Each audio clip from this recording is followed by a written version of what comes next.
Listo.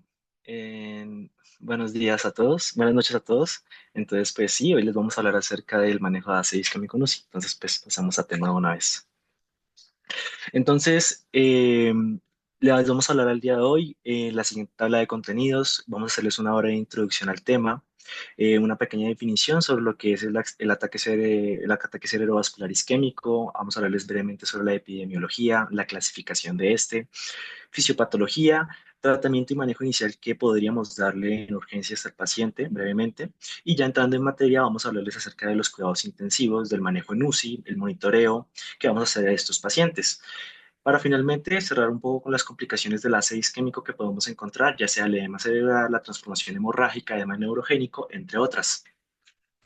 Entonces, como referencias, usamos algunos de los siguientes artículos que nos parecieron muy importantes. Sin embargo, al final también están citados por si les quieren echar un repaso y un ojo. ¿Listo? Entonces, como breve introducción. Entonces, el ataque cerebrovascular isquémico, ¿de qué nos va a hablar? Este compromete una variedad de afecciones en las cuales va a verse reducido el flujo sanguíneo en una parte o totalidad del cerebro, lo que va a provocar este daño tisular. Y normalmente el objetivo que tenemos nosotros como parte del equipo médico es restaurar rápidamente ese flujo sanguíneo para limitar el daño que vamos a encontrar en el tejido cerebral. En recordar brevemente que las intervenciones de radiovascularización más importantes, las cuales vamos a tener en cuenta, serían la trombólisis intravenosa y la trombectomía endovascular. Pasando con la epidemiología, recordar de que el ACV a nivel mundial, el ACV isquémico en específico, representa alrededor del 65% de los casos, la hemorragia intracerebral alrededor del 29%, la hemorragia subaracnoidea alrededor del 6%, y de que el accidente cerebrovascular básicamente es la segunda causa más común de mortalidad y la segunda causa más común de discapacidad en el mundo. Entonces aquí les quiero dejar esta imagen en la cual básicamente nos muestra un poco la incidencia en los diferentes países del mundo. Si vemos la parte de Colombia, podemos ver de que la incidencia no es tan elevada. En realidad aquí, pues, hablando de otro apartado, vamos a ver de que es mucho más elevada la incidencia de accidentes cerebrovasculares hemorrágicos, pero no le quita importancia al ACV isquémico. Es muy importante y más aún comprender su manejo en UCI.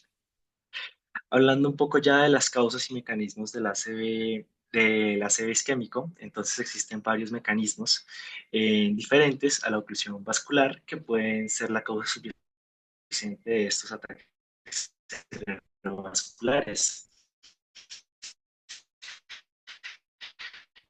Entonces, aquí a la izquierda les quise dejar esta tabla, en la cual podemos ver que esta tabla se basa un poco en la clasificación TOAST. No voy a hablar tanto de esta, ya que nos podríamos salir un poco más de tema y esto marca otro tipo de temas.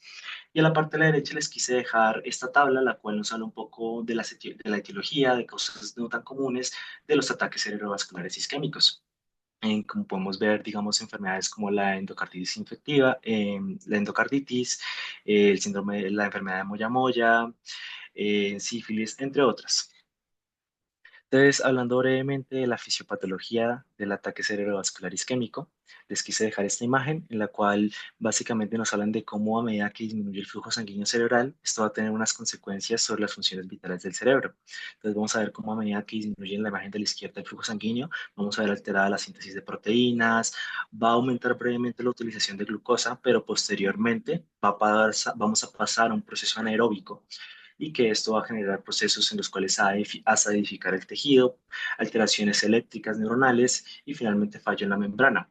A la parte de la derecha habla un poco de lo mismo, sin embargo, importante resaltar, digamos, el aumento intracelular de calcio y la liberación de glutamato. También importante entender un poco cómo se comporta el flujo sanguíneo cerebral, algo que hemos hablado durante las anteriores charlas. No voy a por eso enfocarme tanto en esto, pero les quería dejar esta imagen, primero hablando acerca de la imagen de la derecha, en la cual vamos a ver cómo la perfusión cerebral va a ir disminuyendo y esto va a afectar el flujo sanguíneo cerebral.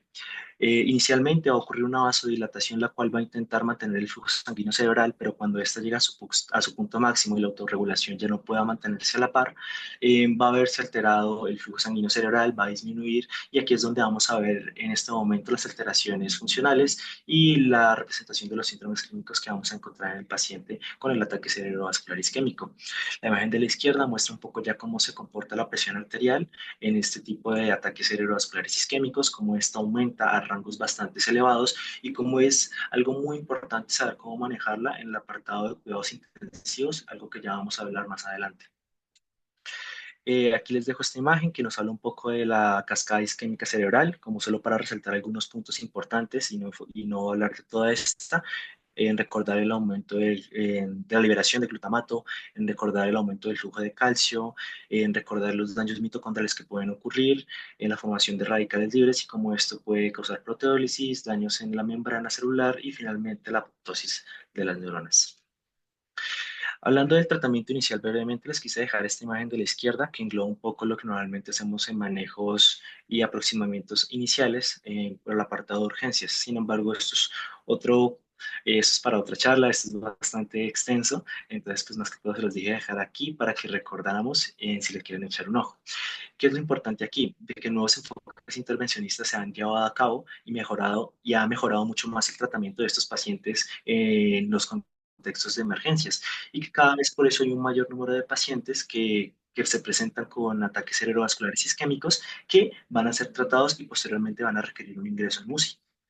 Entonces esto nos lleva ya al apartado de cuidados intensivos.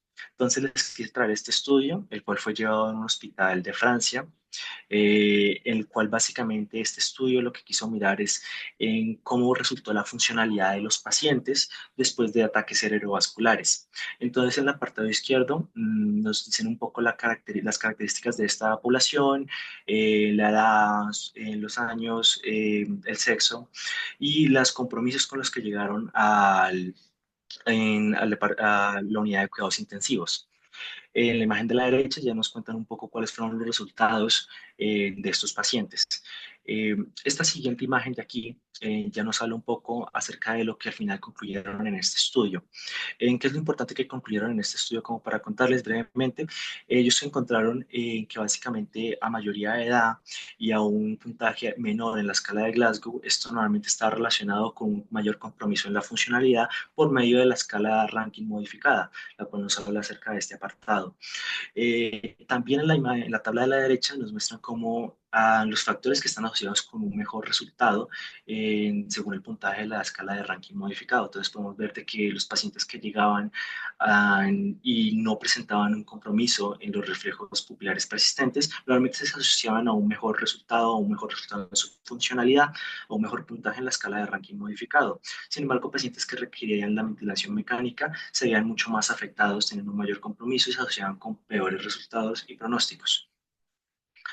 Entonces, acercándonos ya más al tema de la unidad de cuidados intensivos, es importante entender que esto puede ocurrir tanto en la comunidad como en el hospital y debe ser reconocido con rapidez, ya que esto va a desencadenar, va a resultar en una cadena de supervivencia en la cual vamos a intentar tratar el ataque cerebrovascular y llevarlo al manejo de cuidados intensivos en UCI. Entonces, vamos a ver de que primero que todo es importante detectarlo. Aquí hablamos del BFAST, en el cual nos recordamos rápidamente que nos habla del balance de los ojos, del rostro de la persona, brazos y extremidades, el discurso de la persona y el tiempo de inicio de síntomas. Vamos a ver que es muy importante llevar a la persona al servicio de emergencias para que sea tratada, llevar a cabo por parte del equipo un manejo rápido a nuestro paciente, recolectar rápidamente datos para clínicos, imágenes y así orientar las decisiones con respecto al tratamiento que le vamos a dar a nuestro paciente, ya sea por medio de la trombolisis o la trombectomía. Y después, finalmente, la disposición a nuestro paciente a la unidad de cuidados intensivos, donde vamos a hacer el posterior manejo de posibles complicaciones que puedan ocurrir. Entonces, esto nos lleva a la unidad de cuidados intensivos, en la cual básicamente es importante por eso la estabilización, el manejo de nuestro paciente, reconocer a nuestro paciente para mitigar y prevenir lesiones permanentes que puedan ocurrir, reducir complicaciones secundarias a la terapia de reperfusión que haya sido elegida por parte del equipo multidisciplinario. Entonces les dejo esta tabla, la cual básicamente nos habla de las indicaciones para admisión a la unidad de cuidados intensivos de pacientes que presentan este ataque isquémico, ataque isquémico. Entonces vamos a ver que normalmente de acuerdo a la severidad del ataque, dependiendo de la escala NIST, en si resultó, digamos, la arteria cerebral media comprometida, puede ser admitido a la unidad de cuidados intensivos. También puede ser admitido a la unidad de cuidados intensivos si necesitamos realizar un monitoreo muy riguroso de la presión sanguínea, electroencefalografía. Si hemos comprometida también la vía aérea, esto podemos hablar, digamos, de un puntaje Glasgow menor a 8. de acuerdo si tenemos que revisar parámetros fisiológicos, ya sean en controles de la glicemia, en control, manejo de la temperatura, manejo de fluidos, manejo de la presión sanguínea, como les venía diciendo, y ya sea, digamos, daños en el aparato cardiovascular, en el aparato respiratorio o falla renal. También importante manejar las complicaciones que vamos a tratar más adelante, que pueden involucrar ataques, transformaciones hemorrágicas, edema y entre otras.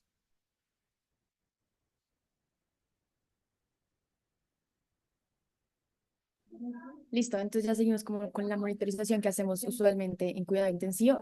Lo más importante aquí con el examen neurológico es detectar cambios clínicos que nos indiquen nuevos eventos neurológicos, como van a ser las complicaciones que vamos a ver a continuación, sobre todo con las transformaciones hemorrágicas y con los edemas malignos. También pueden ser con choques cardiovasculares o pulmonares, que ya vamos a ver a continuación también. Lo más importante aquí es detectar pues hipoxia cerebral, sobre todo estar pendiente de signos vitales y adicionalmente, algo que nos recomiendan es que cada 15 minutos, después de que se haya la terapia de reperfusión, ya sea por una trombólisis o por una trombectomía, se tiene que hacer un nuevo examen neurológico y calcificar nuevamente el NIF. Y luego se tiene que hacer cada 1 o 2 horas por 8 horas, evaluando siempre si hay algún cambio pues, importante. Adicionalmente, algunos estudios nos hablan del uso del pupilómetro para poder también establecer diferentes tipos de cambios neurológicos. Siguiente, por favor. Listo, en cuanto a la monitorización, pues tenemos algunos componentes como iniciales, el electroencefalograma, que nos habla más que todo de pronóstico neurológico, y hay una, pues se relaciona que cuando hay una alteración en el electroencefalograma podemos hablar como de vasospasmos o isquemias integrales, y es útil también en estados de alteración del estado de la conciencia. También tenemos el Doppler transcranial, que pues a continuación vamos a explicar un poquito más de este, pero con el índice de pulsatividad podemos evaluar las diferentes resistencias vasculares y la evaluación de la perfusión y también nos puede ayudar a ver como un poco el pronóstico y qué medidas podemos tomar para poder pues, mejorar las condiciones hemodinámicas de nuestro paciente. También por medio de los catéteres venosos centrales podemos pedir unos gases venosos cerebrales, esto con el objetivo de hacer seguimiento del metabolismo cerebral, pues es un tema pues un poco aparte, pero este nos ayuda a hacer la relación de transporte y consumo de oxígeno por medio de diferentes parámetros y determinar cómo el metabolismo que se está haciendo a nivel neuronal. Por último, también tenemos los TAC craneales simples, que la recomendación, pues ya vamos a ver cuándo hay que tomarlos de manera seriada, eh, entre otras recomendaciones. Listo, entonces en cuanto a la vía aérea, pues tenemos que en pacientes que, sobre todo que son los que van a estar en UCI, que tengan infartos de grandes hemisferios o de gran tamaño, pues tienen alto riesgo de falla en la protección de la vía aérea. Espérense, me dan un segundito, me voy a cambiar de puesto porque ahorita estoy de turno y ya continúo.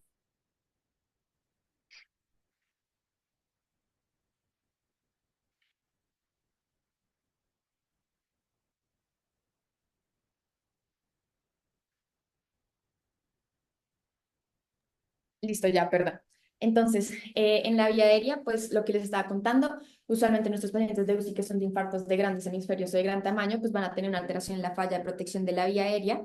Y esto sobre todo por una alteración en el estado de la conciencia, un patrón ventilatorio que va a ser pues factor de riesgo para la falla que les estaba contando, alteración en los reflejos de la vía aérea, como puede ser la tos, la deglución, pacientes con disartria o que tengan mal manejo de las secreciones.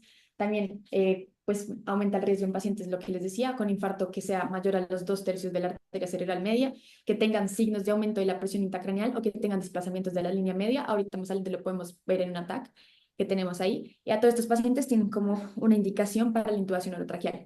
Adicionalmente, los pacientes que, lo que les decía, que tengan como mal manejo de las secreciones, pues claramente tienen un aumento en el riesgo de aspiración y por ende tienen mayor compromiso pulmonar o de incluso de complicaciones por otras patologías como puede ser una neumonía.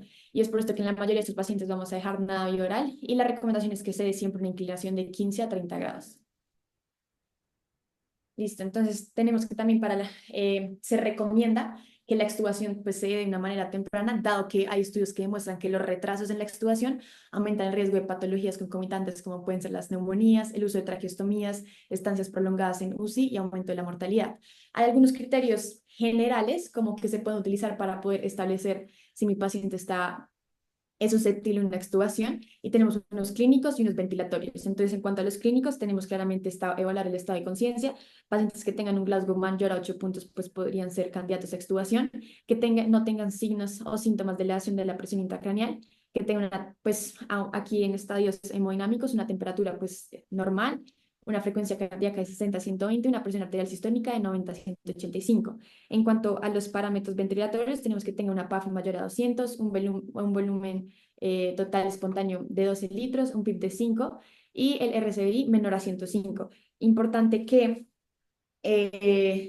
bueno, este último es el índice de respiración rápida y superficial, que en extubación de infartos hemisféricos, sobre todo, algunos otros criterios que pues aquí no los expuse, pero pues se podrían tener en cuenta, y es que usualmente se puede hacer test de respiración espontánea y si el paciente pues tiene un test positivo, pues exitoso, también podría ser criterio de esto, que tenga ausencia de colecciones o de salivas, que tenga una succión requerida que sea menos de 4 horas, o sea que el paciente haga adecuado manejo de sus secreciones, que no esté bajo sedación analgesia y que tenga los reflejos protectores y también el reflejo de la tos.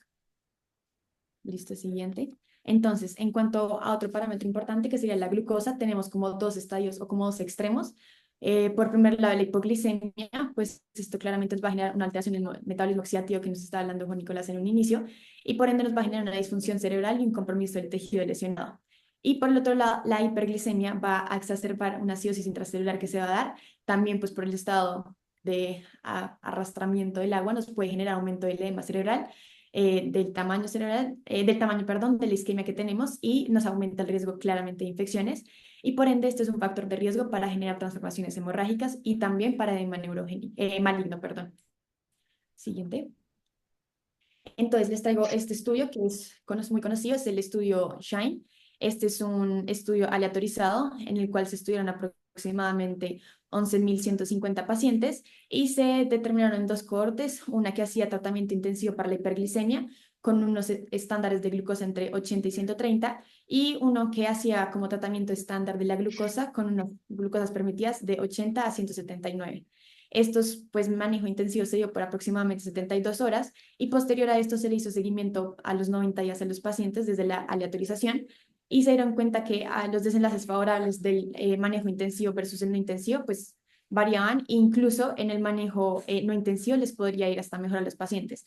Por eso es que la recomendación pues va muy asociada a las recomendaciones previas que se dan en la AJA y es que el manejo estricto de la hiperglicemia no necesariamente está asociado con mejores como beneficios para los pacientes, y se recomienda que se haga como un seguimiento y que se mantengan entre 140 y 180. Lo que es importante aquí es prevenir las hipoglicemias, pues porque claramente nos pueden afectar más a nuestro paciente y por ende también nos dan otra recomendación sobre el medicamento que, pues la terapia que debemos usar y nos recomiendan que sean insulinas en infusión de corta acción, dado que están asociadas a menor riesgo de hipoglicemias. Siguiente, listo. Entonces, en cuanto a la temperatura, pues los artículos nos demuestran que pacientes con ACVs isquémicos pues, de gran compromiso suelen tener hipertermia en aproximadamente un tercio de los pacientes. Y el problema de esto es que nos activa la cascada isquémica y nos aumenta el riesgo de lesión neuronal y por lo tanto nos puede generar el aumento del área de penumbra. Siempre que tengamos un paciente con alteración de la temperatura, pues claramente tenemos que descartar primero causas infecciosas, sobre todo por lo que les haya comentado de lo de la vía aérea, que tiene mayor riesgo de aspiración. Y el manejo en este caso serían medidas físicas y antipiréticos.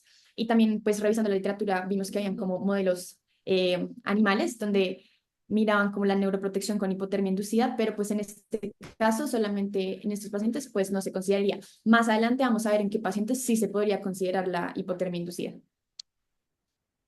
Listo, entonces en cuanto a la presión arterial, va pues muy destinada a lo que ya también nos venía comentando mi compañero, y pues claramente el destino de la penumbra isquémica va a determinar, depende de mantener, si podemos mantener o no la perfusión por encima del umbral de infarto.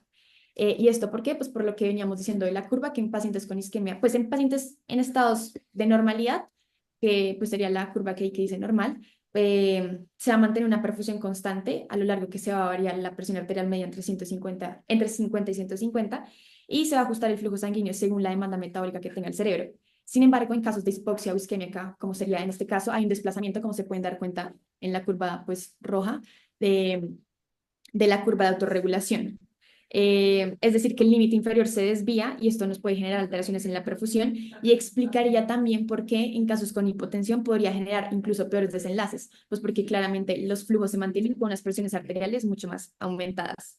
Y es por eso que también que en la SEI, sobre todo en el manejo en UCI, tenemos un concepto que se llama las hipertensiones permisivas para poder mejorar la perfusión y evitar como que se aumente ese área de penumbra.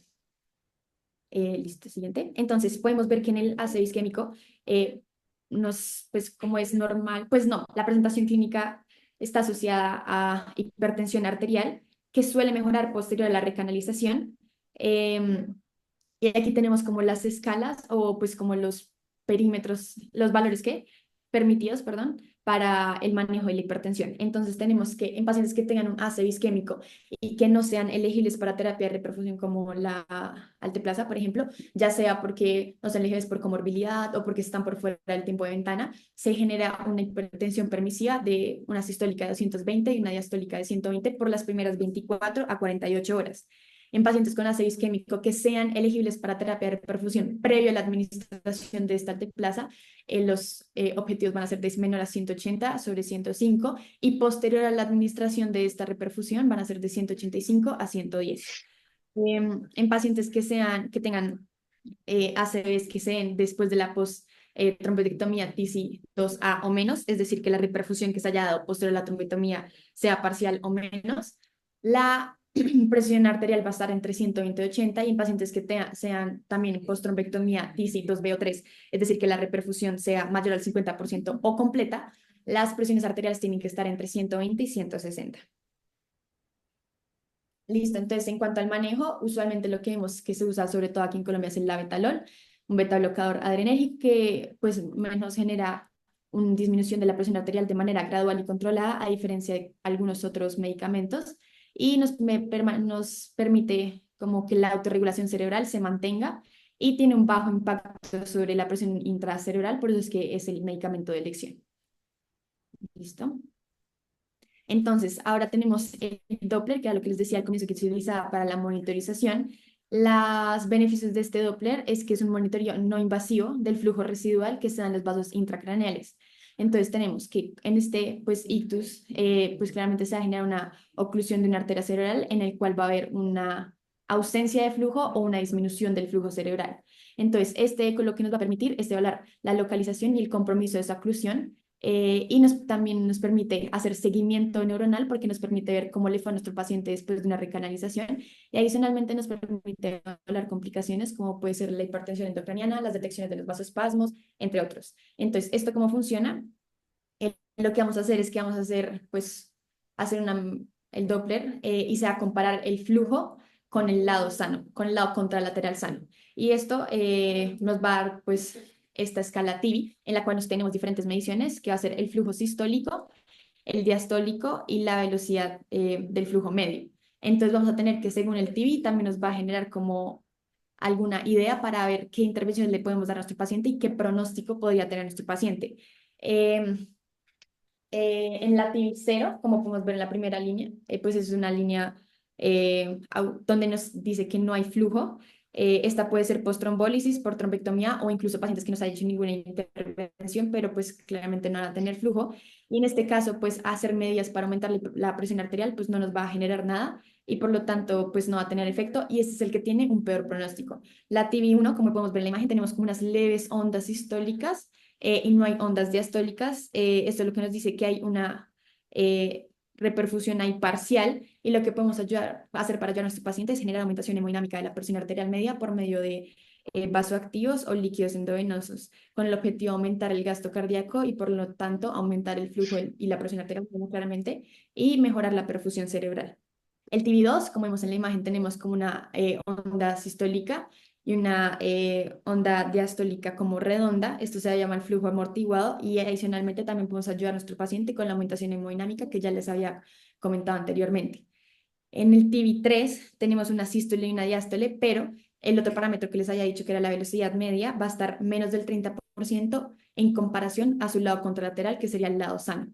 En este caso también podemos hacer medidas para aumentación hemodinámica.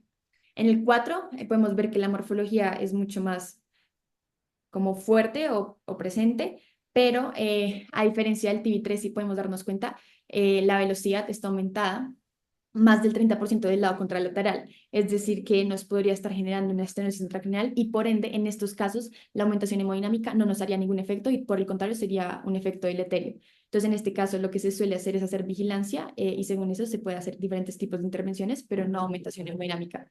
Y en el TB5 es nuestro paciente que te generaría mejor pronóstico porque tiene una función diastólica y sistólica conservada. Listo, siguiente.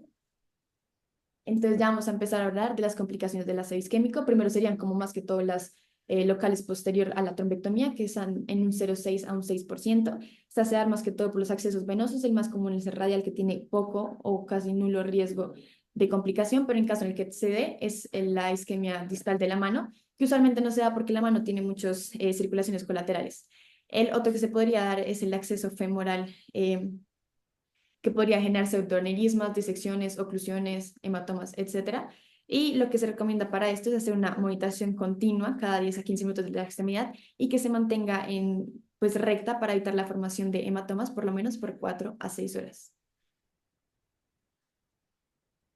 Listo, entonces vamos a empezar con las transformaciones, pues, o más, que con las complicaciones más importantes. Tenemos la transformación hemorrágica. Esta la vamos a sospechar en todo paciente que tenga deterioro neurológico nuevo o sospecha de una complicación. Sobre todo tenemos que estar muy pendientes en los pacientes que estén en manejo con el teplasa que podrían generar una transformación hemorrágica. En este caso, se puede solicitar una imagen en pacientes que hayan generado una terapia de reperfusión y tengan una alteración neurológica o posterior a las 24 horas de la terapia de reperfusión, pedimos otra vez una imagen para ver si hay algún tipo de cambio. Tenemos que a medida que el tamaño del infarto sea más grande, pues claramente el riesgo de transformación hemorrágica va a ser menor, porque la isquemia o la lesión pues nos van a generar un efecto de aumento de la permeabilidad de la barrera hematoencefálica mediada por las metaloproteinasas 9. En este caso, pues también tenemos que pacientes que tengan unas tensiones arteriales por fuera de las metas, sobre todo por encima de 220-105, pues tienen claramente un mayor riesgo de transformación. Para este caso, lo que utilizamos es la escala de Heidelberg. Esta nos ayuda a categorizar el tipo y el grado de compromiso que tenemos y nos ayuda a predecir el diagnóstico y a guiar el manejo clínico.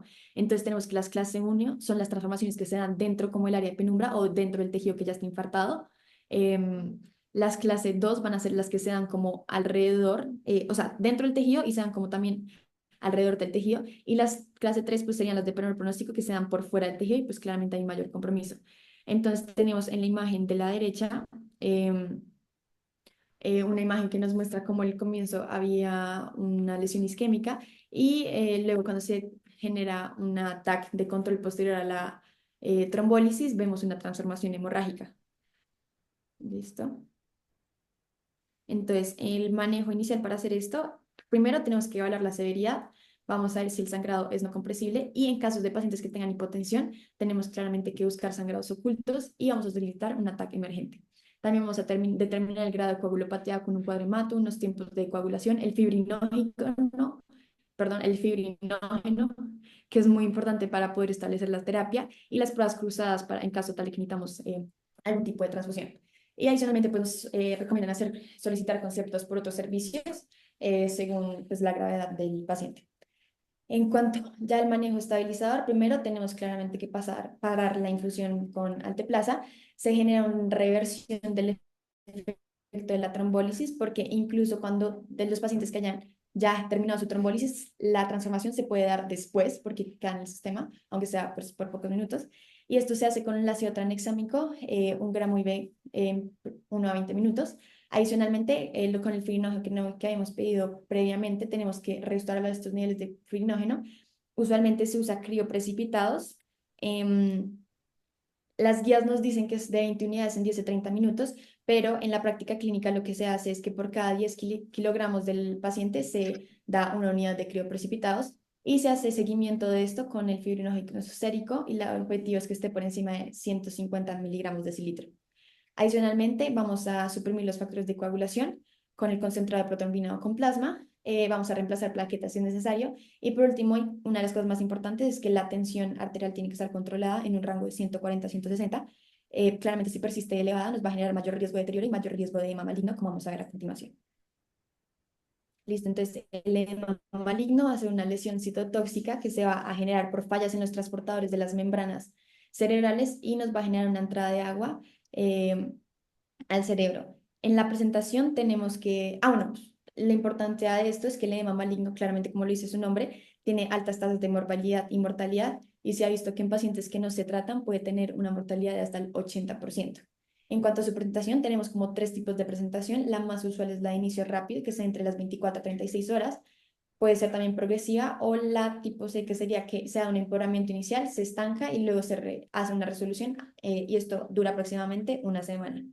En cuanto a los factores de riesgo, tenemos pacientes menos de 75 años que tengan un NIHS mayor a 20 puntos en pacientes que tengan hemisferio dominante o mayor a 15 puntos en pacientes con lesión del hemisferio no dominante, que tengan náuseas o mesis menor a 24 horas, que nos hablaría como de aumento de riesgo de la presión intracraneal, una presión arterial sistólica mayor a 180, alteración del estado neurológico nuevo y hallazgos en la agiota que nos aumenten el riesgo, por ejemplo, que el volumen del infarto sea mayor a 150 centímetros o que comprometa más del 50% de la arteria cerebral media.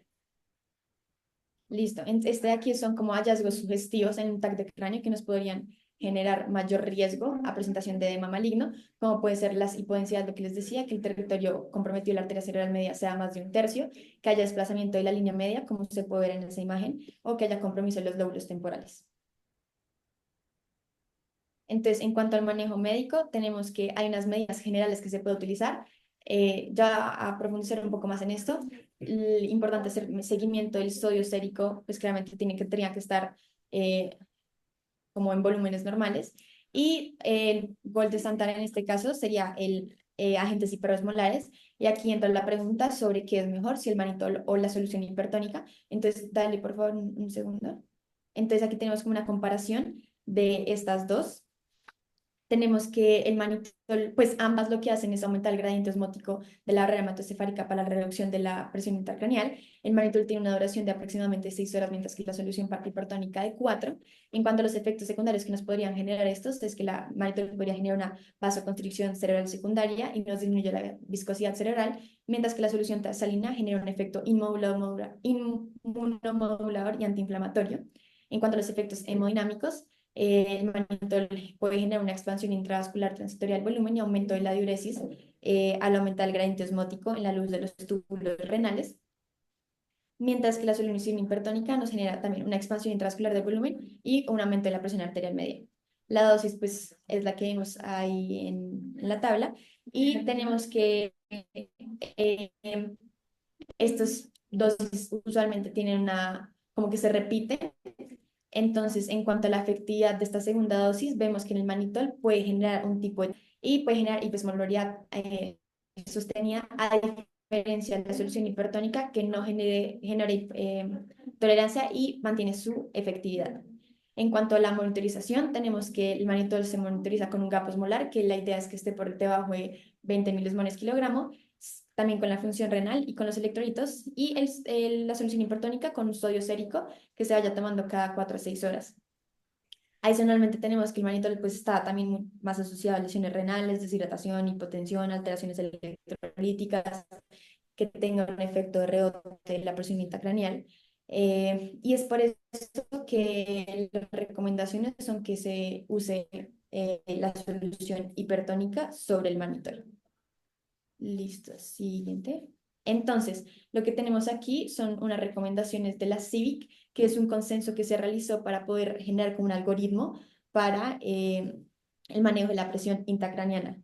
Está nos pues va hablando como por fases, como por pasos de menor gravedad a mayor gravedad para hacer intervenciones eh, sí, a los pacientes. Entonces, TIR nos habla de un target, la intensividad. El paso cero sería las medidas generales, sería como la admisión a UCI, la cabecera a los 30 grados, que es la que recomiendan como para mantener un drenaje venoso, pacientes que tengan como que se genere un cuello neutral para evitar la compresión venosa, manejo de la temperatura, como evitar que esté por debajo de 38, saturaciones en metas por encima de 95, mantener una normoglucemia y también se recomienda como considerar medicamentos anticonvulsivos en caso tal de que los presente, mantener las hemoglobinas, evitar la hiponatremia, entre otros. Y ya, siguiente. Bueno, también nos habla de la recomendación de analgesia y sedación, esto con el objetivo de evitar la agitación y por ende pues el metabolismo y todo lo que esto implica. Entonces, aquí tenemos el TIR 1, que nos hablaría como ya de medidas básicas del control de la presión intracraniana. Em, lo que vamos a utilizar en este caso, pues lo que nos aquí dio. Y adicionalmente también nos recomiendan aquí lo que les decíamos al comienzo de la monitorización con el electroencefalograma. Listo, en el TIR 2, que ya serían medias más avanzadas. En este caso nos dicen que mantener una hipocapnia en un rango de 32 a 35 miligramos de mercurio, perdón, hacer parálisis neuromuscular, eh, esto para disminuir el gasto metabólico, y nos hablan de un MAP Challenge, que lo que nos hace es como asegurar que la presión de perfusión sea suficiente para el core que tiene el paciente y para permitir como la mínima hacer aquí es administrar un vasopresor o líquidos endovenosos, que es básicamente lo que les decía, la aumentación hemodinámica en lo del ecodoppler, y se hace una evaluación de la respuesta clínica, es decir, si el paciente mejora su TIBI o no, y si sí, pues podríamos aumentar pues estas medidas para aumentar la presión arterial media, aumentar la presión, ¿qué? Sí, aumentar la presión arterial media para ayudar con la perfusión cerebral. Pues en este paso también nos hablan de cómo reexaminar siempre a nuestro paciente, considerar si es necesaria una nueva toma de un TAC para ver otras opciones, considerar las opciones quirúrgicas que serían como pues la opción definitiva, considerar otras causas que nos generen aumento de la elevación de la presión intracraneana y revaluar parámetros fisiológicos para ver cómo qué podríamos cambiar. En el TIR 3, que son las medidas de rescate, ya vamos a hablar que vamos a generar un coma inducido por barbitúrico, sobre todo por fenobarbital. También vamos a indicar una craniotomía descompresiva. Y en este caso, lo que les decía, que podemos considerar la hipotermia inducida entre 35 y 36 grados, esto con el objetivo de disminuir el metabolismo cerebral. ¿Listo? Entonces, este ya aquí sería el manejo quirúrgico, que sería como el manejo definitivo que se le puede dar al edema maligno. Es una hemicranectomía, y en pacientes menores de 60 años se recomienda que se realice a las 24 o 48 horas después del inicio de los síntomas en pacientes que tengan ACVs con lesiones de gran vaso, y en pacientes de 60 a 80 años también se podría realizar, pero con como con la contraindicación o como con el aviso de que tiene alto riesgo de discapacidad. Esta es como una tabla resumen que nos habla de todo lo que les acabo de decir para que la puedan revisar después. Y ahorita vamos a hablar como de la relación cerebro-corazón, que es una de las cosas más importantes a nivel hemodinámico. Y lo que tenemos aquí es que hay núcleos estructurales en el cerebro que nos sí, hacen una medición o un equilibrio de las respuestas que se van a dar de manera eferente o aferente al resto del cuerpo. Entonces, como vemos en la parte A y en la B, vamos a tener unas de estas vías que se van a relacionar con el corazón. Entonces, en la A vamos a ver cómo es esa vía aferente, y en la B vamos a ver esos nervios eferentes. Estos pues nos van a generar el control de funciones vitales cardíacas y están asociadas a los núcleos paraventriculares, que a su vez se asocian con muchas otras estructuras como puede ser la ínsula, la amígdala, el núcleo lateral, el hipocampo y el núcleo anterior. Entonces, ¿qué es lo que pasa? Como vemos también en la imagen de la derecha, vemos que según la lesión o el lugar de un parto podría generarnos diferentes condiciones cardíacas que ya vamos a explicar a continuación. Entonces, por ejemplo, podemos ver como lesiones como en la ínsula nos podría predisponer a bradiarritmias. Entonces, sigue, por favor. Listo, en este caso lo que, ay, no, podría, Mm, sí, no sí, sé, pero a ver, si quieres un segundo, voy a bajarla así un segundito. eso, gracias. Listo, entonces este sería el choque cardiogénico cerebral. Está asociado pues a un daño estructural que nos va a generar lesión, bueno, una lesión focal en el sistema nervioso central, que va a generar que las estructuras que controlan el funcionamiento del corazón, que era lo que les había mostrado en la imagen anterior, pues se ven alteradas, sobre todo el núcleo central autonómico. Entonces, ¿esto que va a generar? Que haya una dominancia de la actividad simpática y hay una liberación excesiva de catecolaminas como es la adrenalina y la noradrenalina. Esto nos van a generar dos efectos importantes. El primero, una alteración en el ritmo, y el segundo, una alteración en la integridad miocárdica. Entonces vamos a empezar como por el segundo, que es el que se ve pues por el lado izquierdo del cuadro. Entonces tenemos que por todo este liberación excesiva de catecolaminas genera un aumento de la activación del AMP cíclico, y va a generar un influjo excesivo del calcio. Esto lo que va a generar es que se prolongue la interacción de la actina-miosina y se genere una degeneración de las miofibrillas y una necrosis de las bandas y de la contracción. Y así es como generamos la necrosis muscular del corazón. Y por otro lado tenemos las alteraciones en el ritmo, y en esto es muy importante como entender cómo va a funcionar como pues claramente las ondas cardíacas. Entonces tenemos que pues se va a dar una polarización por el influjo de sodio, luego va a haber salida de potasio, etcétera. Vamos a tener un tiempo, bueno, aquí el APD lo que nos habla es de la duración del potencial de acción, y el DI es el intervalo diastólico. Entonces tenemos que este intervalo diastólico es el estado de reposo que se da posterior a la salida de potasio, y es donde el potencial de membrana pues se va a ver como más negativo. Y este se va a acabar cuando va a empezar el potencial de acción que se da por el influjo pues de sodio. Lo que pasa en el choque es que hay como una salida excesiva de potasio por los canales tardíos, sobre todo en el ventrículo izquierdo, dado que este ventrículo es el que tiene mayor inervación de los nervios simpáticos, que serían los que se ven más afectados en el choque cardiogénico. Y esto lo que nos genera es que acorta la duración del potencial de acción y nos genera un efecto que se llama la restitución de la duración del potencial de acción. Lo que genera esto es que nos haya mayor riesgo de arritmias por reentrada, porque claramente pueden generarse potenciales de acción antes de que se termine pues, la onda previa. Y en cuanto nos puede generar también mayor riesgo de arritmias, las más comunes en ACE isquémico podrían ser la FA, también se puede generar, por otro lado, bradicardias, bloqueos, incluso de tercer grado, o taquiarritmias. También en los electrocardiogramas podemos ver la prolongación del QT o la inversión de la onda T, o cambios en el segmento de CT. Y la foto que estaba ahí, que puse mal la animación, es un efecto que Lo se colocar. podría ver. Gracias. Entonces, es como un efecto es que se podría ver asociado al choque cardiogénico, que son las ondas T invertidas, que pues se pueden ver en la parte de arriba, y son las ondas T como simétricas muy profundas, em, sí, que están asociadas al choque cardiogénico por una alteración en las miofibrillas. Y también vemos como el QT está prolongado, como les había dicho antes. Y en la imagen de abajo vemos cómo se hace un cambio y como que ya las ondas T ya no están tan profundas. Y en cambio hay unas ondas U. Y esto está asociado a que este paciente se le hizo una craniotomía y ya hubo descompresión, y por ende pues ya no había más choque cardiogénico. ¿Listo? Y por último tenemos el edema pulmonar. Em, este se da, lo vamos a sospechar en pacientes antes de las 4 horas, ¿qué? Perdón, 4 horas desde la lesión del sistema nervioso central, y se da por un acúmulo de fluido en el intersticio pulmonar. A nivel de la fisiopatología, pues esa imagen es muy clara. Primero se da la lesión en el sistema nervioso central. Esto lo que genera es aumenta la presión intracerebral y nos activa la médula ventrolateral sobre todo, y nos va a generar como dos caminos. Por un lado, vamos a tener que, otra vez, igual que en el cardiogénico, vamos a generar una activación del sistema nervioso simpático, y esto lo que nos genera es aumento en la vasoconstricción pulmonar y sistémica, eh, que como efectos finales va a generar aumento del volumen sanguíneo, aumento de la presión capilar y aumento de la permeabilidad. Todo esto nos va a generar mayor edema y acumulación de la presión venosa pulmonar. Y por otro lado, tenemos que claramente por la lesión cerebral nos va a generar un efecto inflamatorio y una alteración de la barrera hematoencefálica.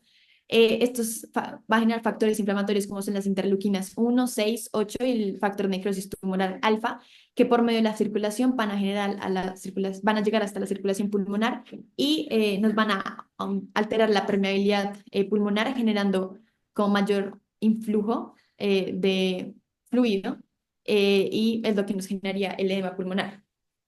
En cuanto a la clínica que podría tener nuestros pacientes, pues va a ser muy poco específica, como la disnea, taquipnea, cianosis, crépitos, hipoxias, infiltrados bilaterales, y es por eso que es importante antes de irse por este diagnóstico, descartar otras causas como la neumonía, las lesiones de ventilación mecánica, como pueden ser los barotraumas, los edemas pulmonares que sean no de origen neurogénico, sino cardiogénico.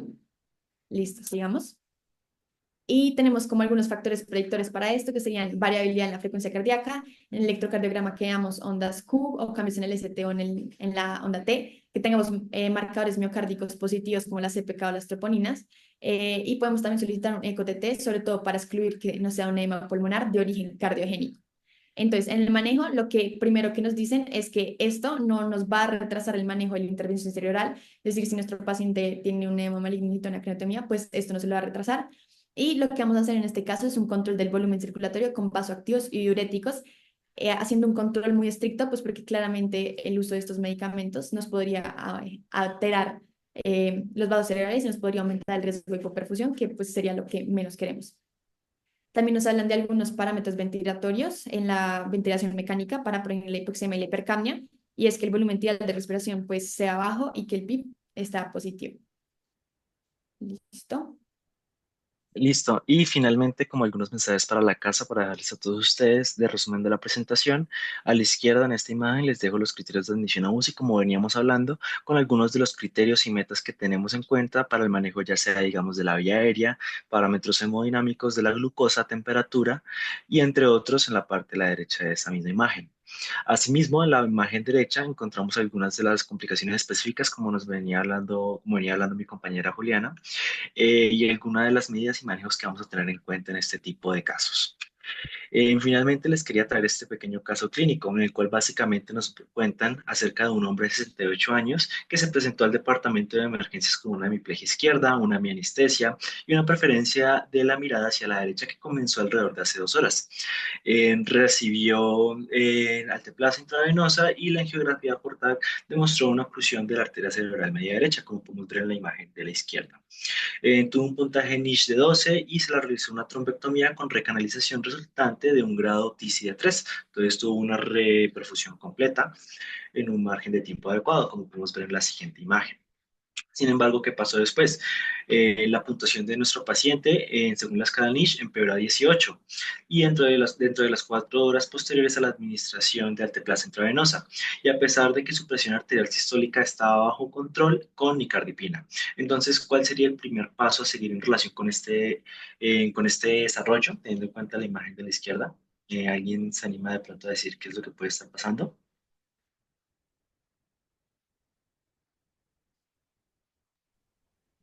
Una transformación hemorrágica. Sí, así es, Mateo. Entonces, aquí en esta TAC vemos en la transformación a una transformación hemorrágica, la cual probablemente también se analizó que venía acompañado de un edema. Entonces, se le realizó su respecto manejo y las metas, ¿cuál manejo y metas le establecimos con nuestro paciente? Entonces, básicamente, recordando un poco lo que nos venía mencionando mi compañera, entonces, primero que todo, vamos a tener en cuenta, muy importante, estabilizar a nuestro paciente para evitar un deterioro posterior, teniendo en cuenta, digamos, mantener la presión arterial sistólica por debajo de los 160, tomar los respectivos paraclínicos, ya sean los tipos de coagulación y, muy importante, el fibrinógeno, y restaurar posteriormente los niveles de fibrinógeno con el líquido precipitado, y tener en cuenta muy importante el objetivo de fibrinógeno, el cual debe ser mayor a 150 miligramos sobre decilitro. Se debe chequear regularmente el fibrinógeno para saber en cuyo caso si se tenga que dar una segunda dosis de líquido precipitado. Hacer el posterior seguimiento clínico, ya que recordemos que este es un manejo integral y en caso de que se tenga que administrar otro medicamento para manejar a nuestro paciente. Asimismo, hablando del edema maligno que estaba presentando nuestro paciente, recordar que esto también es un manejo integral. En la cabecera, la cual podemos establecer a alrededor de 30 grados. El sodio, muy importante, que tenemos que mantener bajo márgenes estrictos y, por supuesto, considerar preferencialmente el uso de una solución hipertónica para nuestro paciente. También consultar a neurocirugía para una posible intervención quirúrgica, lo cual fue lo que ocurrió en este caso, como podemos ver en la imagen de la izquierda. Entonces, como último mensaje para la casa que les quería mencionar, entonces las alteraciones fisiológicas sistémicas como la hipertensión, hiperglucemia y la hipertermia deben prevenirse o corregirse para minimizar la progresión del infarto. También es importante tener en cuenta que el deterioro neurológico después de la admisión a UCI y por su terapia de reperfusión pueden abarcar patologías como la extensión del infarto, su conversión hemorrágica o el empeoramiento por causa del edema cerebral maligno, que la ecografía Doppler transcranial cada vez se utiliza más en la clasificación, tratamiento y predicción y recuperación del accidente cerebrovascular. Y el tratamiento del ataque cerebrovascular isquémico plantea varios problemas éticos que, aunque no tratamos en esta presentación, es importante la toma de decisiones compartidas por parte del equipo multidisciplinario con el paciente para cumplir las expectativas del paciente y un buen manejo. Y pues eso sería todo. Muchísimas gracias. Les dejo las referencias. Bueno, muchísimas gracias a los exponentes.